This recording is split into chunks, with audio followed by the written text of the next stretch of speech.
Good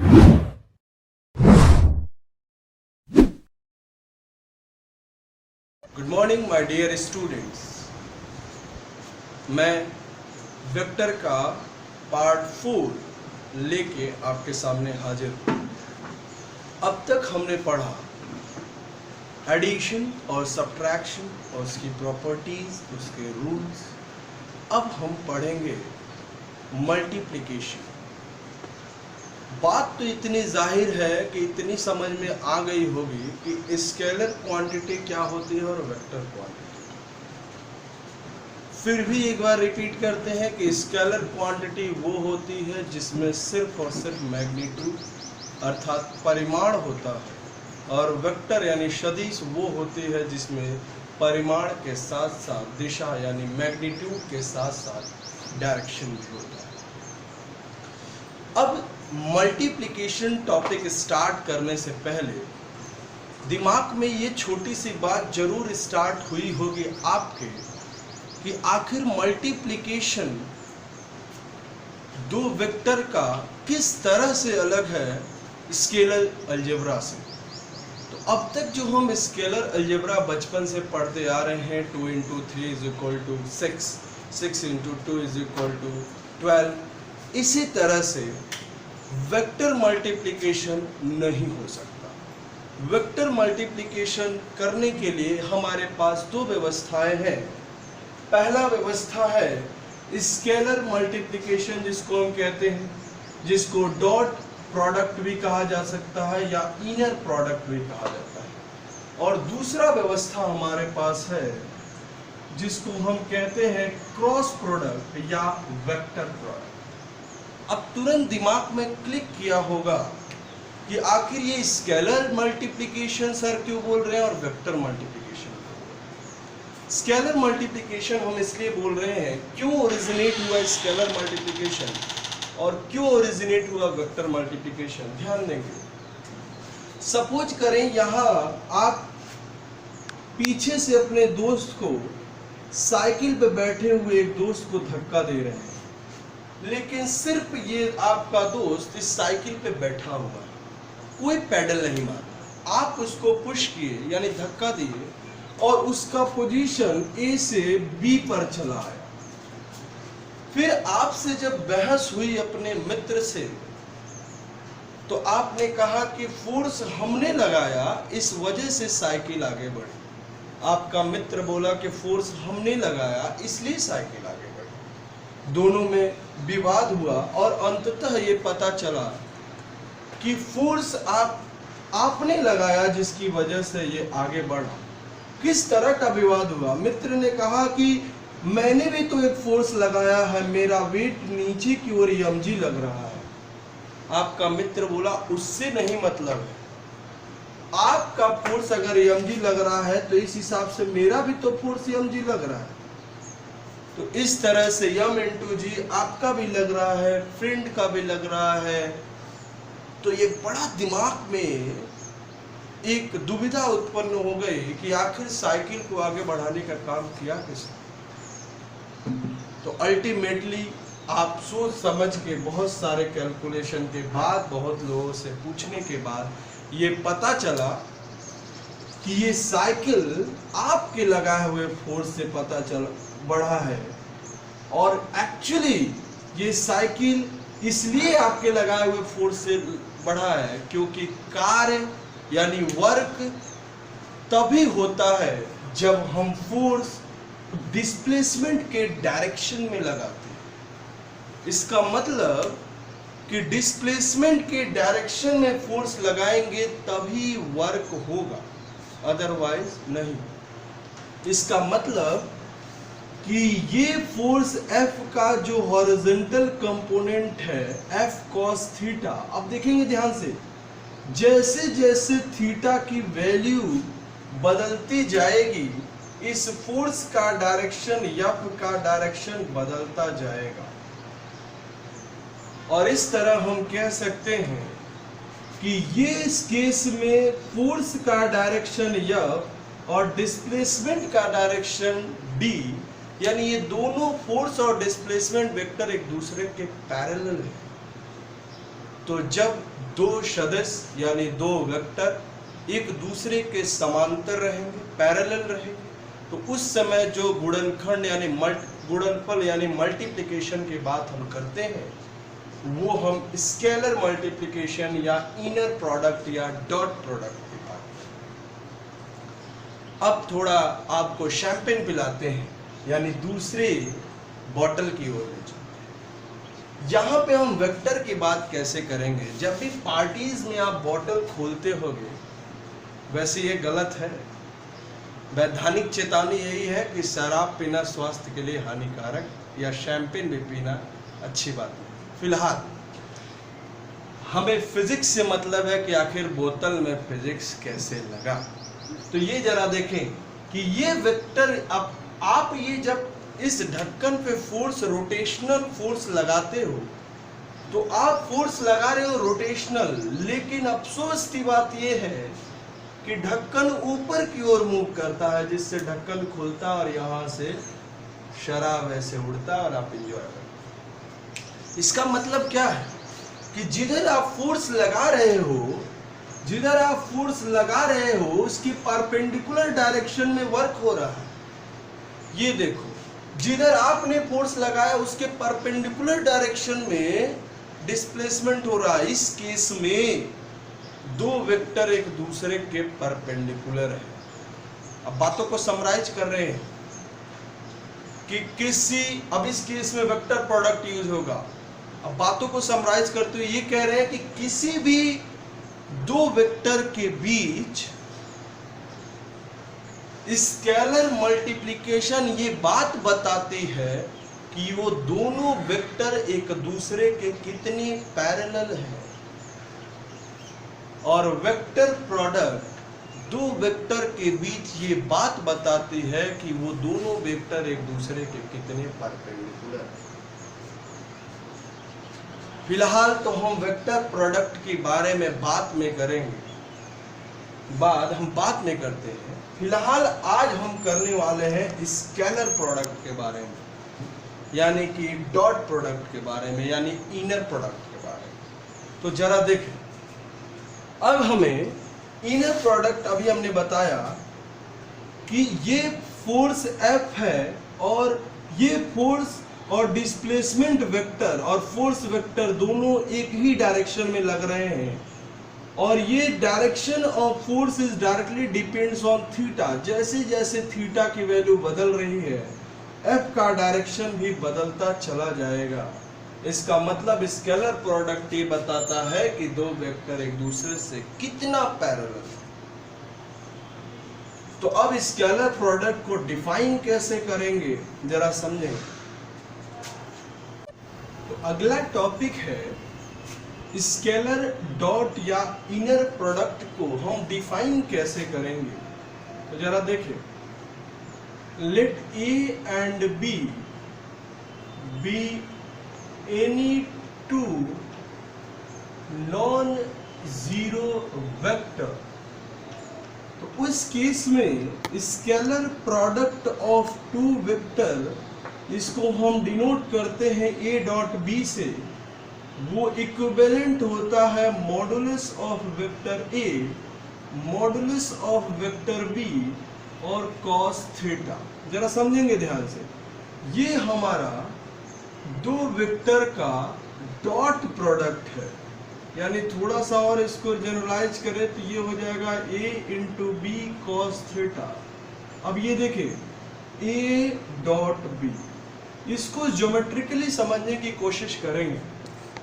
suppose करें कि ये हमारे पास एक वेक्टर है और ये दूसरा वेक्टर है। यहाँ वेक्टर A ले लिया और ये है वेक्टर B। आपने यहाँ से एक परपेंडिकुलर ड्रॉ कर दिया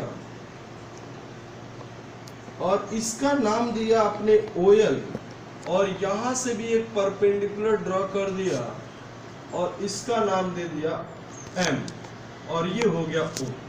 जरा समझेंगे ध्यान से, इसका नाम दिया आपने P और इसको नाम दे दिया Q, और इन दोनों वेक्टर के बीच का एंगल है थीटा। तो अगर यहां से हम cos थीटा निकालें, कहां से बाबू? तो इन ट्राइंगल OLP में, इन ट्राइंगल OLP में अगर हम cos थीटा निकालें ये हो जाएगा OL अपॉन क्या हो जाएगा B, यानी ये वेक्टर B है तो OL is equal to B cos theta. समझेंगे ध्यान से। अब ये B cos थीटा के जगह पे आपने लिख दिया OL। अब ये B cos थीटा जो टर्म है उसको हम कहते क्या है? हिंदी में एक शब्द है प्रक्षेप और इंग्लिश में एक शब्द है प्रोजेक्शन। तो किसी वेक्टर का किसी पर प्रोजेक्शन, अब देखना ध्यान से, ये है हमारा वेक्टर B और इसी वेक्टर B का इस OQ लाइन पर जो प्रोजेक्शन है एक्चुअली वही OL है। इसका मतलब कि A डॉट B, प्रोजेक्शन का मतलब बार बार हम समझाने की कोशिश कर रहे हैं कि प्रोजेक्शन का मतलब वेक्टर B का इस OQ पर परछाई कैसा पड़ रहा है, प्रोजेक्शन कैसा हो रहा है। तो वो प्रोजेक्शन B और इनके बीच का जो एंगल है उसके कोसाइन के बराबर है यहां पर। तो ये रहा बाबू B cos theta. It means कि B cos theta is none other than it is the projection of vector B on the line OQ, यानी ये वेक्टर B का प्रोजेक्शन है OQ लाइन पर, इस वेक्टर A पर। तो कहने का मतलब कि दो वेक्टर का डॉट प्रोडक्ट, अब हम डेफिनेशन फिर से लिख रहे हैं, द डॉट प्रोडक्ट ऑफ, ध्यान देना, द डॉट प्रोडक्ट और inner product, the dot product of inner product of two vector is defined as, ध्यान से समझेंगे, defined as the multiplication of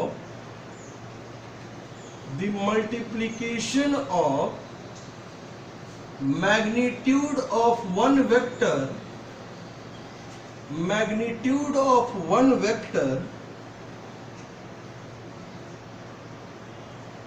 and projection of, ये बड़ा इंपॉर्टेंट लाइन है, projection of another vector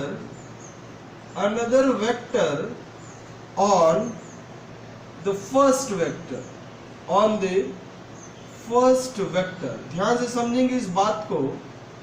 हमने क्या कहा कि A डॉट B को डिफाइन करने का काम B cos थीटा, ये B cos theta it is actually the projection of vector B on the line OQ, यानी वेक्टर A पर इस B का प्रोजेक्शन क्या है बाबू? B cos theta. तो अब डॉट प्रोडक्ट या इनर प्रोडक्ट या इन स्केलर प्रोडक्ट को हम एक लाइन में डिफाइन करना चाह रहे हैं कि डॉट प्रोडक्ट और inner product of two vector is defined as multiplication of, किसका मल्टीप्लिकेशन बाबू? तो magnitude of first vector A, magnitude of first vector यानी one vector, and projection of another vector, ये पूरा क्या है? Projection of another vector of the first vector, यानी कहने projection of another vector, sorry यहाँ ऑफ नहीं होगा, यहाँ होना चाहिए ऑन द फर्स्ट वेक्टर, यानी दूसरे वेक्टर का प्रोजेक्शन पहले वेक्टर पर कितना है और पहले वेक्टर का मैग्नीट्यूड कितना है, इन दोनों का मैग्नीट्यूड ही बताता है कि इन दोनों का डॉट प्रोडक्ट। अब इस एक्सप्रेशन से देख के आपको साफ जाहिर होगा कि सर यहाँ पे थीटा की वैल्यू हम ये देखें अगर, तो जरा देखो तो थीटा की वैल्यू जैसे जैसे कम होगी, जैसे जैसे थीटा की वैल्यू कम होगी, आप ट्रिग्नोमेट्री क्लास 9th या 10th में पढ़ के आए होंगे, जरा देखेंगे ध्यान से कि जैसे जैसे थीटा की वैल्यू टेंड्स टू 0 तो cos थीटा की वैल्यू जो होती है वो टेंड्स टू मैक्सिमम, यानी जैसे जैसे थीटा की वैल्यू 0 की ओर टेंड होती जाती है, चली जाती है, उसी तरह cos थीटा की वैल्यू मैक्सिमम होती चली जाती है। अब इस एक्सप्रेशन में थोड़ा सा बात कर लें। अगर ये थीटा की वैल्यू 0 होगी मतलब ए और बी दोनों एक ही एलोंग काम करने लगेंगे, एक ही एलोंग काम करने लगेंगे।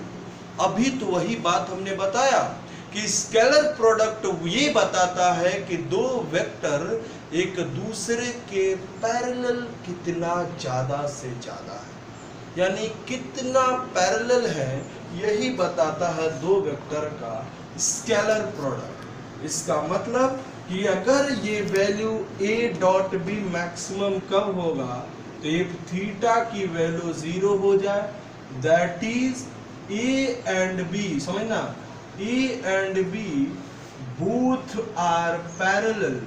अगर ये दोनों पैरेलल हो जाए तो उस केस में a डॉट b की जो वैल्यू होगी वो मैक्सिमम होगा, और वो होगा modulus of a into modulus of b के बराबर। ये रही पूरी बात स्केलर प्रोडक्ट या इनर प्रोडक्ट। अब हम बात करते हैं इनकी प्रॉपर्टीज कि आखिर स्केलर प्रोडक्ट की प्रॉपर्टीज क्या क्या है और इससे रिलेटेड न्यूमेरिकल किस तरह के एग्जाम में बनते हैं। तो जरा देखिए,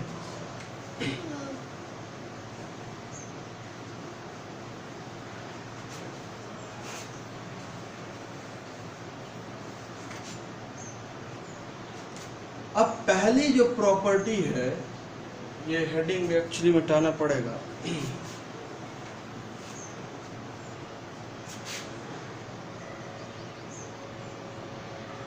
प्रॉपर्टीज ऑफ स्केलर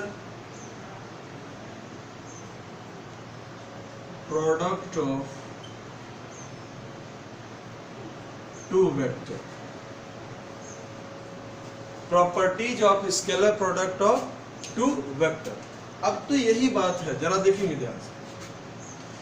पहली यही प्रॉपर्टी है कि अगर थीटा की value, if theta is less than 90, अगर थीटा की वैल्यू 90 से कम हुई तो बताओ बाबू, a डॉट बी की वैल्यू अभी हमने क्या कहा, mod of A mod of B into cos theta. तो इफ थीटा की वैल्यू लेस देन 90 होगी तो ऑब्वियस सी बात है कॉस थीटा की वैल्यू एक पॉजिटिव वैल्यू देगा। ये कैसा वैल्यू देगा बाबू, पॉजिटिव। इसलिए a डॉट बी भी एक तरह से कैसा रिजल्ट देगा। दूसरी बात, अगर थीटा की वैल्यू ग्रेटर देन 90 हो जाए, ग्रेटर देन 90 होने का मतलब सेकेंड क्वाड्रेंट में चला गया। तो बाबू जब सेकेंड क्वाड्रेंट में चला गया तो सेकेंड क्वाड्रेंट में कॉस थीटा की वैल्यू यानी कॉस रेशियो की वैल्यू नेगेटिव होती है। तो इसलिए यहाँ पे उस केस में a डॉट बी बराबर ये मॉड ऑफ a और मॉड ऑफ b, ये तो दोनों टर्म पॉजिटिव होंगे, लेकिन cos थीटा ये टर्म निगेटिव हो जाएगा। और यही वजह है कि a डॉट b की जो वैल्यू मिलने लगेगी वो भी कैसे मिलने लगेगी, नेगेटिव। अब दूसरी प्रॉपर्टी, रुकेंगे, दूसरी प्रॉपर्टी क्या है, दूसरी प्रॉपर्टी है कि स्केलर प्रोडक्ट ऑफ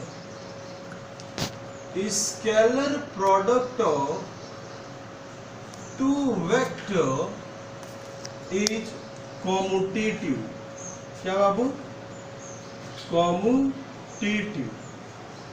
कॉम्यूटेट का मतलब क्या होता है, कॉम्यूटेट का मतलब होता है ऑर्डर को, क्रम को बदल देने से वैल्यू पे कोई इफेक्ट नहीं पड़ेगा। मतलब कॉम्यूटेटिव का मतलब ये है कि a डॉट बी वो बराबर होता है b डॉट a। अब ये बात क्या हो गई सर, तो जरा बताइए, a डॉट b ये बराबर क्या लिख सकते हो बताओ, mod of a into mod of b into cos theta. अब जरा देखना, ये तो ये ए है, ये बी है और ये कॉस थीटा। अब ये क्या है, स्केलर, सिर्फ मैग्नीट्यूड है, ये भी मैग्नीट्यूड है, ये भी मैग्नीट्यूड है, और हमको पता है कि ये दोनों एक तरह से इंटीग्रल अगर वैल्यू होंगी तो ये आपस में इंटरचेंज की जा सकती हैं। तो ये हो जाएगा b इंटू ए कॉस थीटा। अब अभी हम डेफिनेशन बताए हैं कि it is the product of one vector and the projection of other vector. इसका मतलब इसको हम लिख सकते हैं b डॉट ए। ये सीधे सीधे बात है, a डॉट b बराबर b डॉट।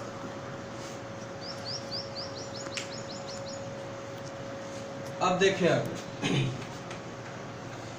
अगली प्रॉपर्टी। अब अगली प्रॉपर्टी बताने से पहले जरा एक बात हम करना चाहेंगे आपसे कि ये दो वेक्टर का डॉट प्रोडक्ट ये कैसी क्वांटिटी होगी, स्केलर और वेक्टर। बताइए, दो वेक्टर का डॉट प्रोडक्ट स्केलर होगा कि वेक्टर होगा? इस पे थोड़ा सा बहस किया जाए। ए डॉट बी को अभी अभी हमने डिफाइन किया कि ये मॉड ऑफ ए और ये है मॉड ऑफ बी और ये कॉस थीटा। तो बताइए, ये मॉडुलस वैल्यू है और ये मॉडुलस वैल्यू कैसी होगी वहां, स्केलर। ये मॉडुलस वैल्यू है और ये भी कैसी वैल्यू होगी, स्केलर। और कॉस थीटा की जो वैल्यू होती है हमेशा न्यूमेरिकली कुछ होगा, ये भी होगा स्केलर। इसका मतलब ये ई डॉट बी की जो वैल्यू होगी, यानी स्केलर प्रोडक्ट की जो वैल्यू होती है वो कैसी क्वांटिटी होती है, ये क्वांटिटी होती है स्केलर क्वांटिटी। यानी दो वेक्टर का डॉट प्रोडक्ट, दो वेक्टर का इनर प्रोडक्ट या दो वेक्टर का स्केलर प्रोडक्ट, ये एक स्केलर क्वांटिटी होती है। ऐसा सिर्फ ऐसे ही हम प्रूफ नहीं कर सकते। ध्यान रखें, ये लेवल बहुत हाई होगा अगर हम इसको डिफाइन करें, इसलिए हम डिफाइन नहीं कर रहे हैं। इसके लिए आपको हैमिल्टोनियन क्वार्टेरियन पढ़ना पड़ेगा।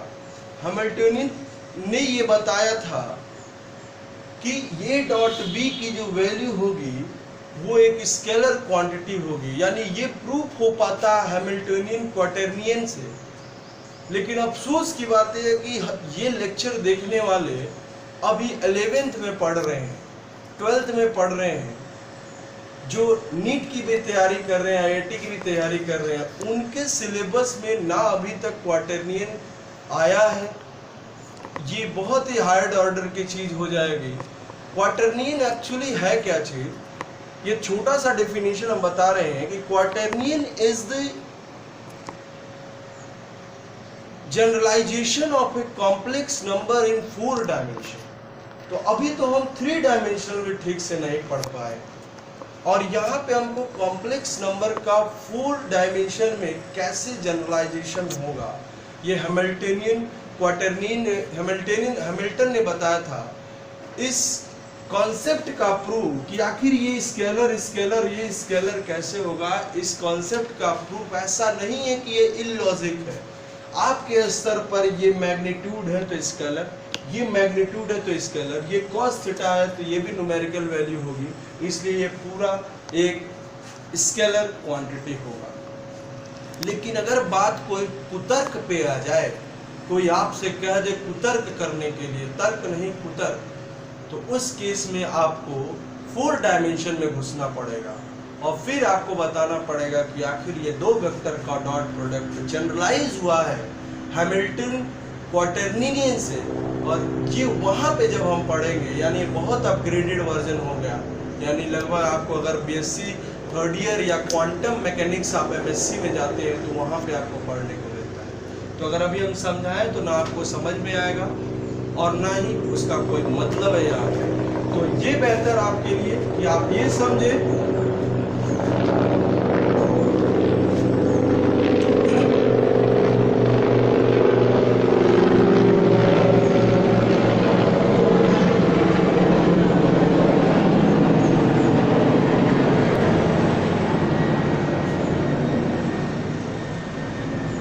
चलिए रुकने के लिए क्षमा चाहते हैं, ऊपर से वायुयान जा रहा था, आवाज़ काफ़ी ज़्यादा आ रही थी, हमारी आवाज़ आप तक नहीं पहुंच पा रही, तो इसलिए अब आगे बढ़ते हैं। तो ये स्केलर की बार हम इसीलिए कहना चाह रहे हैं कि जब बात डिस्कशन की हो जाएगी तो आपको वहाँ पे हैमिल्टन क्वार्टरनियन के बारे में ओपन करना पड़ेगा, लेकिन ये स्तर बहुत ही ऊंचा होगा, ये आपका सिलेबस की चीज़ नहीं है। फिलहाल आप इतना समझे कि मॉडुलस वैल्यू है, एक स्केलर क्वांटिटी बता रही है, ये भी मॉडुलस वैल्यू स्केलर क्वांटिटी बता रही है। cos थीटा एक न्यूमेरिकल वैल्यू है, भी स्केलर क्वांटिटी है। दिस इंप्लाइज कि a डॉट b भी एक स्केलर क्वांटिटी होगी। अगली प्रॉपर्टी जो हमको पढ़ना है, उम्मीद है ये बात समझ में आई होगी, और कुतर्क करने की कोशिश नहीं करेंगे, क्योंकि कुतर्क करना होगा तो या तो आपको एमएससी पढ़नी होगी क्वांटम मैकेनिक्स की, ये 4 डायमेंशन को आपको कॉम्प्लेक्स नंबर का 4 डायमेंशनल एक्सपेंशन पढ़ना हो, जो यहाँ पे पढ़ाना और आपको समझाना ये दोनों संभव नहीं है, क्योंकि आपके दिमाग का स्तर वहाँ तक नहीं पहुँच पाएगा। जरा देखें, अब अगली जो प्रॉपर्टी है वो है दो वेक्टर का स्केलर प्रोडक्ट डिस्ट्रीब्यूटिव होती है। कैसा होता है?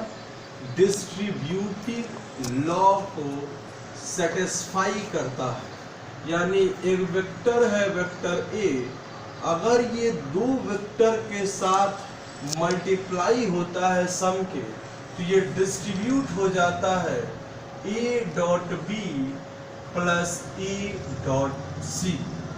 यानी यहाँ देखें, ये दो वेक्टर एक दूसरे से मल्टीप्लाई होगा, दोनों के सम से अगर ये मल्टीप्लाई होगा तो ए वेक्टर ए बी के साथ भी आएगा और ये वेक्टर सी के साथ भी आएगा, यानी ये डिस्ट्रीब्यूट हो गया। एक तरह से ये भी कह सकते हैं कि लेफ्ट से डिस्ट्रीब्यूट हो रहा है, तो इसी से लेफ्ट डिस्ट्रीब्यूटिव लॉ, तो ये डिस्ट्रीब्यूटिव प्रॉपर्टी को सेटिस्फाई करता है। अगली प्रॉपर्टी हमारे पास ये है कि अभी हमने डिफाइन किया a डॉट बी बराबर mod of a mod of b cos theta. यहाँ से cos थीटा की वैल्यू अगर आपसे पूछ दे तो आप कहेंगे सर ये होगा a dot B upon mod of a into mod of b, तो ये हो जाएगी यहाँ से cos थीटा की वैल्यू।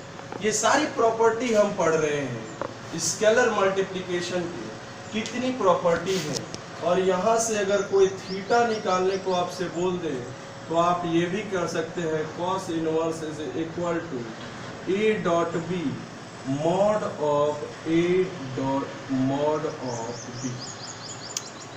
ये बहुत ही सिंपल सी बात है कि थीटा की वैल्यू निकालना होगा तो cos को उधर भेज सकते हैं और a dot B upon mod of a into mod of b। चलिए अब हम अगला बात करेंगे कि दो वेक्टर का स्केलर प्रोडक्ट कब मैक्सिमम होगा और कब मिनिमम होगा। The scalar product of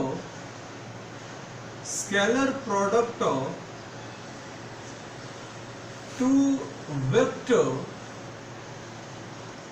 will be maximum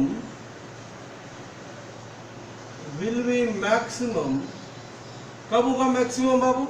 जब cos थीटा की जो वैल्यू होगी वो मैक्सिमम होगी, और cos थीटा की मैक्सिमम वैल्यू 1 होती है, और मैक्सिमम ऑफ, यहाँ देखिए यहाँ लिखेंगे मैक्सिमम ऑफ cos थीटा वो होती है 1, और वो होता है cos 90 के बराबर। इसका मतलब थीटा की वैल्यू 90, तो उस केस में a डॉट b की जो वैल्यू होगी that will be maximum, and that can be given as mod of a into mod of b।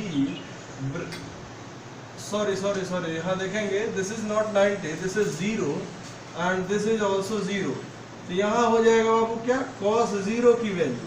अब ये हो गया a और डॉट b, तो ये a डॉट b की जो मैक्सिमम वैल्यू होगी वो किसके बराबर होगी? दोनों वेक्टर के मैग्नीट्यूड के मल्टीप्लिकेशन। अब अगर देखेंगे ध्यान से, हम पहले 90 यहाँ लिखे थे, बाद में 0 लिख दिए, थोड़ा मिस्टेक हो गया था, तो यहाँ cos थीटा की वैल्यू 1 तब होगी जब कॉस 0 होगा, क्योंकि 0 की वैल्यू मैक्सिमम होती है। अब जरा देखना ध्यान से, इसका मतलब क्या है कि जब थीटा की वैल्यू 0, मतलब वेक्टर ए और वेक्टर बी दोनों एक ही डायरेक्शन में काम करेंगे, तब dot product of two vector या scalar product of two vector ये ज़्यादा स्पेसिफिकली डिफाइंड हो सकेगा, और उस केस में मैक्सिमम वैल्यू होगी ए डॉट बी का। As definition tells about that कि the scalar product of two vector, वो क्या होता है बाबू, टेल्स कि कितना दो वेक्टर एक दूसरे से पैरेलल है। अब बात हम करें scalar product of two vector will be minimum, तो हमें ज़्यादा मेहनत नहीं करना है, मेहनत ये हो जाएगा मिनिमम।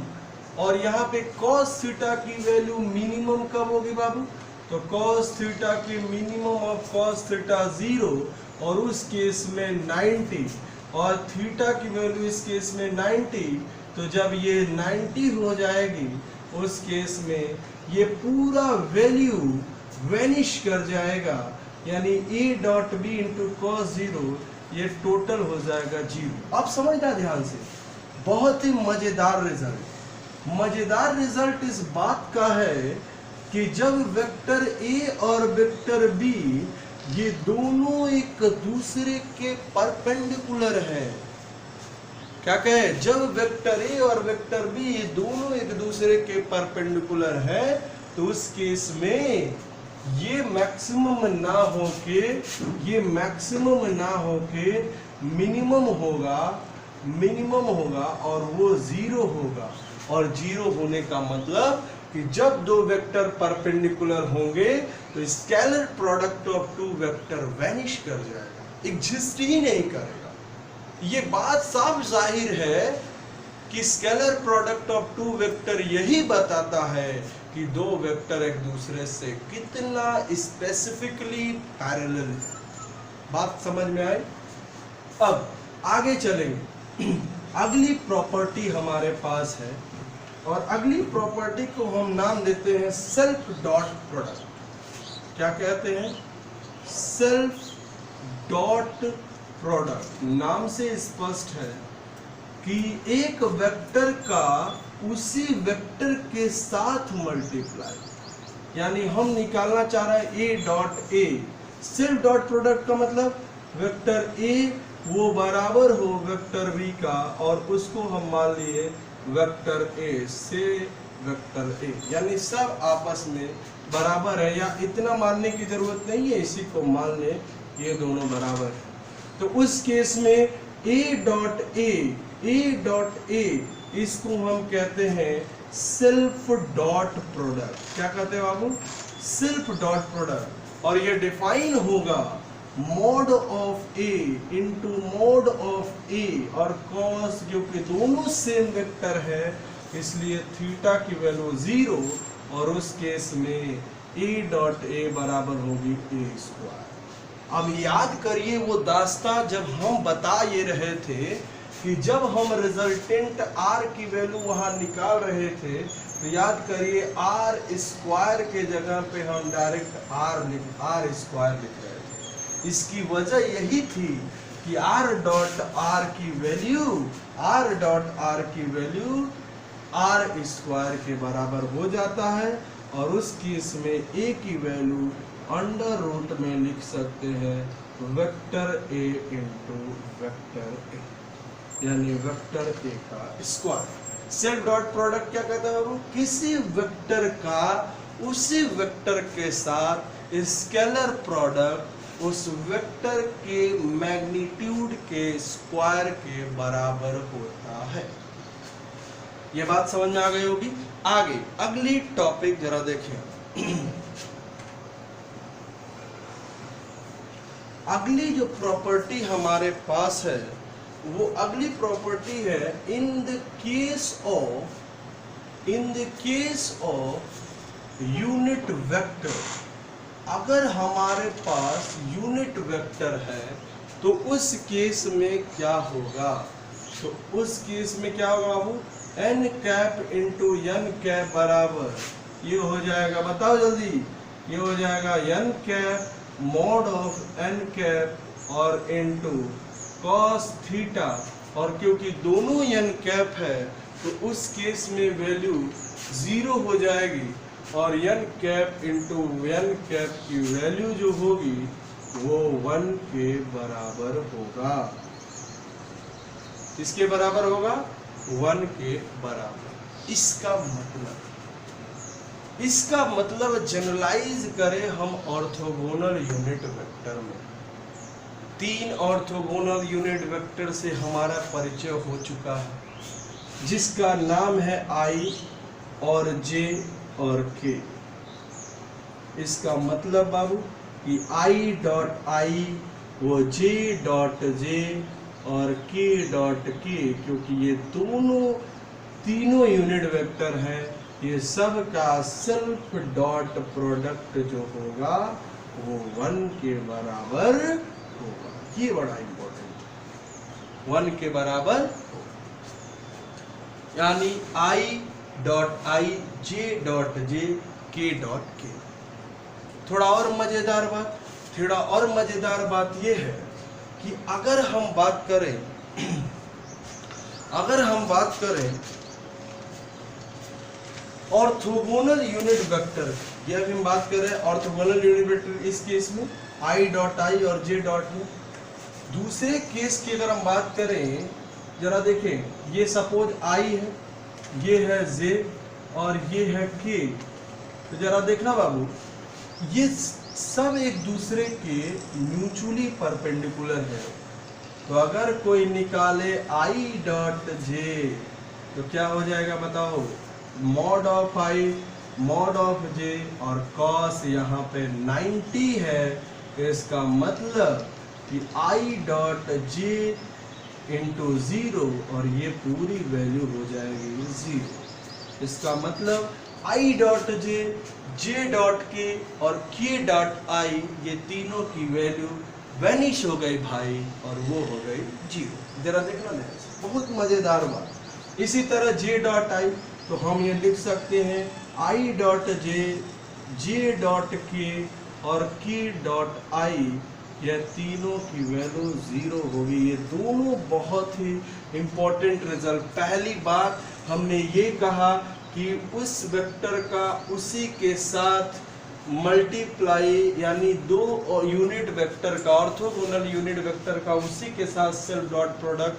1 होता है, और 2 ऑर्थोगोनल यूनिट वेक्टर का डिफरेंट अगर वेक्टर लें तो उनका जो डॉट प्रोडक्ट होता है वो 0 होता है। वजह आपके सामने जाहिर है, क्योंकि जब भी 2 वेक्टर एक दूसरे से परपेंडिकुलर होंगे तो उस केस में स्केलर प्रोडक्ट वैनिश हो जाएगा, और यही बात यहाँ कह रहे हैं स्केलर प्रोडक्ट के केस में। आज अगली प्रॉपर्टी हमारे पास क्या है, जरा समझेंगे।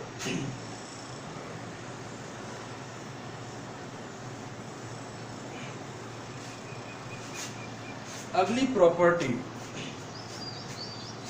अच्छा सपोज करें कि हमारे पास 2 वेक्टर है बाबू, मान लेते हैं पहले AXY, AYJ और AZ के, और दूसरा वेक्टर है BXI प्लस BYJ और प्लस BZ के।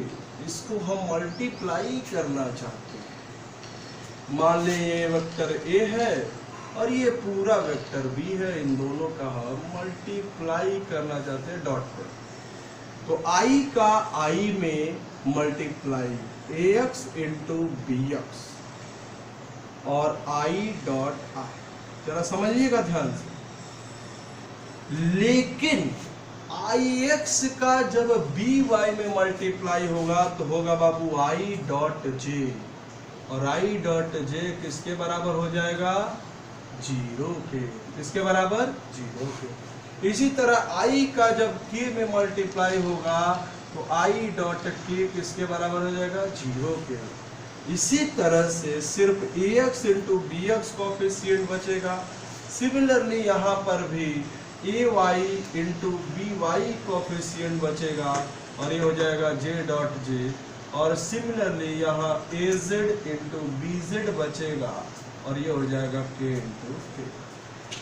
अब ये वैल्यू हो जाएगी ax bx, इसकी वैल्यू 1 प्लस इसकी वैल्यू भी 1 हो जाएगी, तो ये हो जाएगा ay by और प्लस इसकी वैल्यू भी 1 हो जाएगी, इसकी वैल्यू भी 1 हो जाएगी, तो ये बचेगा az और bz। इस तरह से दो वेक्टर का हम स्केलर मल्टीप्लिकेशन करते हैं।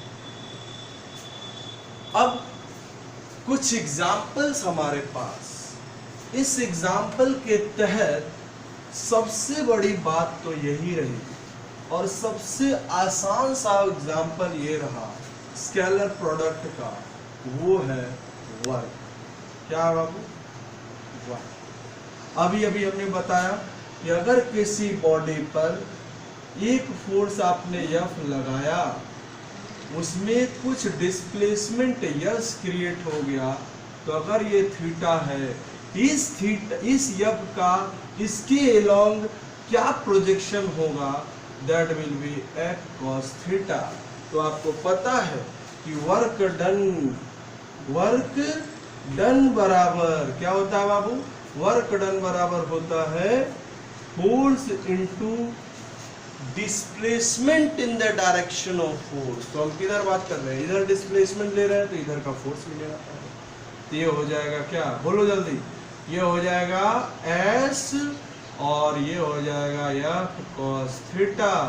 और ये बात हम पहले से जानते हैं कि S dot F cos theta can be written as F dot x, यानी W जो होगा, यानी वर्क डन जो होता है, वो दो वेक्टर के डॉट प्रोडक्ट यानी फोर्स वेक्टर और S वेक्टर यानी डिस्प्लेसमेंट वेक्टर के डॉट प्रोडक्ट के बराबर होता है।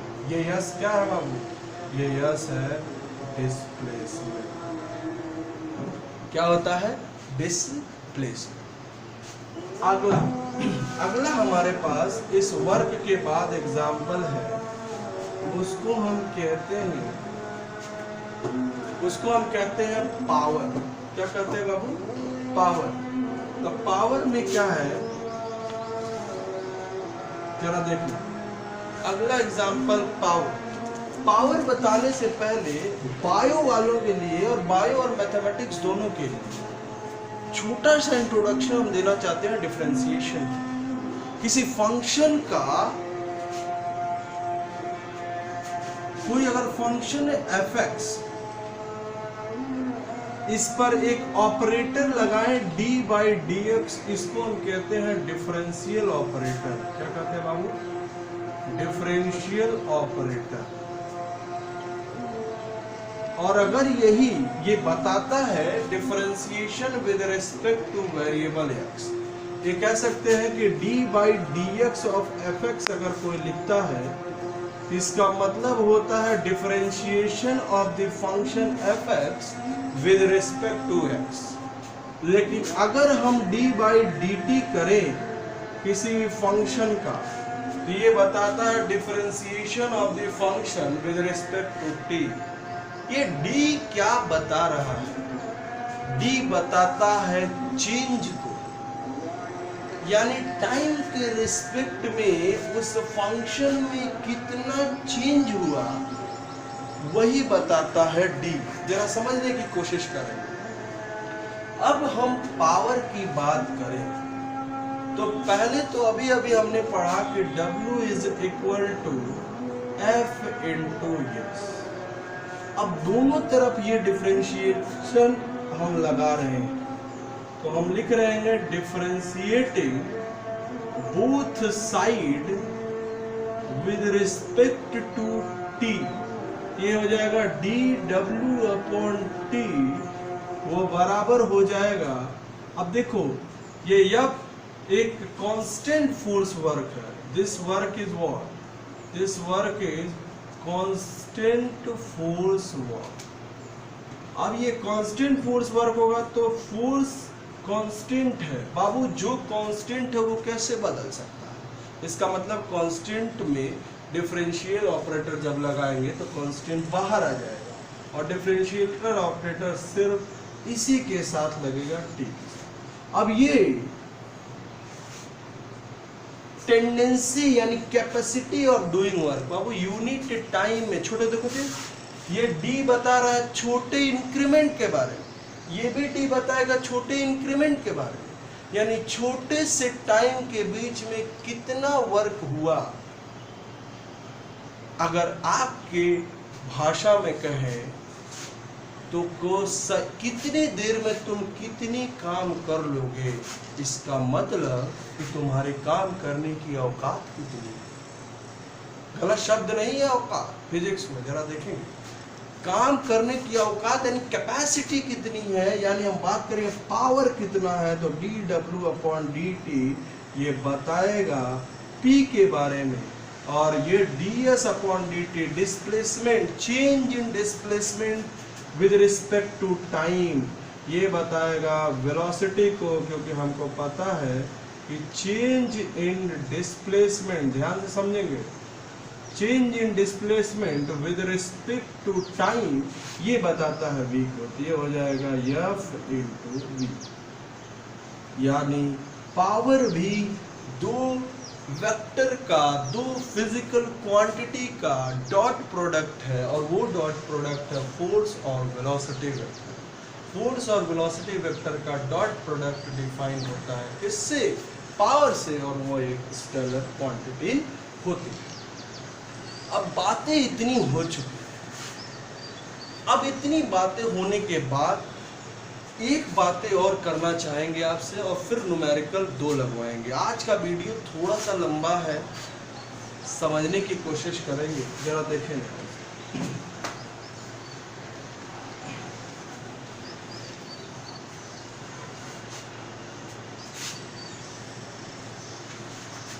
कहना ये है कि अगर हमारे पास कोई 3 डायमेंशनल स्पेस है और यहाँ पे कोई पॉइंट है P जिसका x y z कोऑर्डिनेट है, ये x है, ये y है और ये z एक्सिस है, इसके अलॉन्ग काम करने वाला I, इसके अलॉन्ग काम करने वाला यूनिट वेक्टर j और इसके वहाँ अलॉन्ग काम करने वाला k। तो ये जो वेक्टर होगा OP वो कहलाएगा position vector of P, position vector of P, और वो position vector of P vector OP बराबर हम लिख सकते हैं xi plus yj plus zk। तो बहुत नॉर्मल सी बात है, छोटे छोटे में इसलिए बता दिया क्योंकि न्यूमेरिकल में इसका यूज है। अगली बात हम करना चाह रहे हैं किसका, कुछ ऐसे ही का, मान लीजिए पॉइंट P1 से उठकर, यानी ये x1 है, दूसरे पोजीशन की बात हम कर रहे हैं, सपोज इसी 3 डायमेंशनल ज्योमेट्री x, y और z में, इसको y माना गया z में, ये P1 से उठकर P2 तक जा रहा है, और यहाँ पे इसका कोऑर्डिनेट है x1, y1, z1, और यहाँ पे है x2, y2, z2। तो उस केस में इसका जो पोजीशन होगा, वेक्टर होगा, वो होगा, जरा देखना ध्यान से, ये पोजीशन जो होगा वो हो कितना डिस्प्लेसमेंट चल गया बाबू, ये तो कोई कह देगा x2 माइनस x1, ये हो जाएगा x2 माइनस x1i प्लस कहाँ से कहाँ तक चला y2 माइनस y1, ये हो जाएगा y2 माइनस y1j, और प्लस इसी तरह हो जाएगा z2 माइनस z1। ये पोजीशन बदल रहा है, तो यहाँ पे कुछ और वैल्यू होगी x की, यहाँ पे कुछ और वैल्यू होगी, तो ये जो चेंज होगा वो x2 माइनस x1, यानी ये पोजीशन ये बता रहा है हमारा डिस्प्लेसमेंट वेक्टर के बारे में, यानी डिस्प्लेसमेंट कितना होगा x2 minus x1i plus y2 minus y1j plus z2 minus z1k के बारे में। अब जरा देखेंगे ध्यान से, अब अगली बात न्यूमेरिकल की करने जा रहे हैं। न्यूमेरिकल की बात करने से ये सारी चीजें न्यूमेरिकल में यूज होने वाली हैं, जरा समझने की कोशिश करें। तो अब देखिए,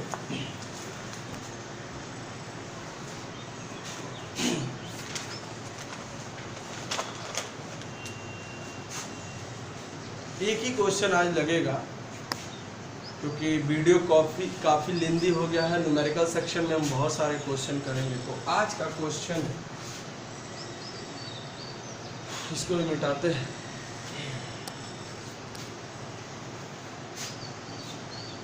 A particle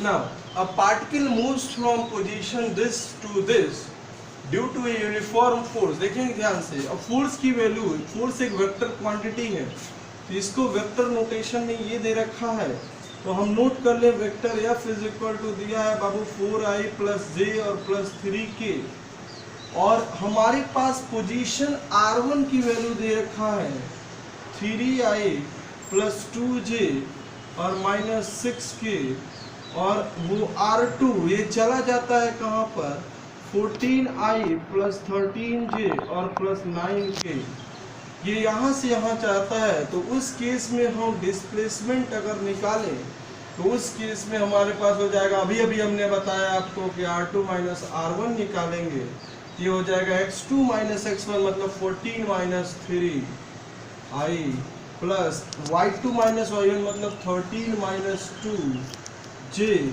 और z2 माइनस z1 इस मीन्स 9 माइनस ऑफ 6 और ये हो जाएगा k। इस केस में पोजीशन वेक्टर हो जाएगा 11i प्लस 11j और 9 6 हो गया 15k, ये हो गया बाबू यस। और हमारे पास f ये दिया है, तो अगर आपसे w कोई पूछे तो बड़े आसानी से आप बताइएगा कि sir work is defined as the vector product of two vector work is defined as the scalar product of two vector quantity, that is f dot s, and it can be written as f की value कितनी बाबू, f की value है 4i plus j plus 3k, और यहाँ पे हो जाएगा s की वैल्यू कितनी 11i प्लस 11j और प्लस 5k। ध्यान देंगे। अब यहाँ पे अगर हम कैलकुलेट करना चाहें तो कैलकुलेट करने के लिए अभी हमने बताया कि दो स्केलर मल्टीप्लिकेशन कैसे करेंगे, तो i वाला i में करेंगे तो बाकी सब वैनिश हो जाएगा। तो 11 इंटू 4 कितना हो गया 44, और ये हो गया i इंटू आई। इसी तरह हो गया यहाँ पे देखो 1 है, कुछ कॉफिशिएंट नहीं है तो 1 है, 1 इंटू 11 ये हो जाएगा 1 इंटू 11, 1 इंटू 11 ये हो जाएगा j इंटू j, और इसी तरह हो जाएगा देखो 3 इंटू ये 3 इंटू 15 और 3 इंटू 15 ये हो जाएगा कितना k इंटू k। समझना ध्यान से, ये हो जाएगा 44i इंटू आई 1 हो गया, प्लस ये 11 इंटू 1 हो गया, j इंटू j 1 हो जाएगा, ये हो जाएगा 11, 15 इंटू 3 हो गया 45, 15 इंटू 3 45 और k इंटू k 1 हो गया, ये कितना हो जाएगा 415 55 100 5 5 10 0 कैरी 1 415 549 और 100, यानी वर्क डन बराबर 100 जूल। देखिए कितने आसानी से निकल जाएगा, बस ट्रैक को नहीं छोड़ना। तो उम्मीद है ये वीडियो आपको पसंद आएगी। मैं आपसे फिर से कह रहा हूँ कि ये कोई YouTube चैनल नहीं, इट इज़ ए ट्यूटोरियल। ये हम आपको क्लासेस पढ़ा रहे हैं, जैसे हम अपने कोचिंग में पढ़ाते हैं, इसी तरह हम आपको क्लासेस पढ़ा रहे हैं फ्री ऑफ कॉस्ट। तो आप कोशिश करें वीडियो को पूरा देखने के लिए। आपको जो प्रॉब्लम हो यू कैन कमेंट, और चैनल को सब्सक्राइब करें, लाइक करें और ज़्यादा से ज़्यादा शेयर करें, जिससे उन सारे बच्चों को भी बेनिफिट मिल सके जिनके पास पढ़ने के लिए, पैसे देने के लिए कोचिंग में फीस नहीं। तो आज के लिए बस इतना ही। जय हिंद, जय।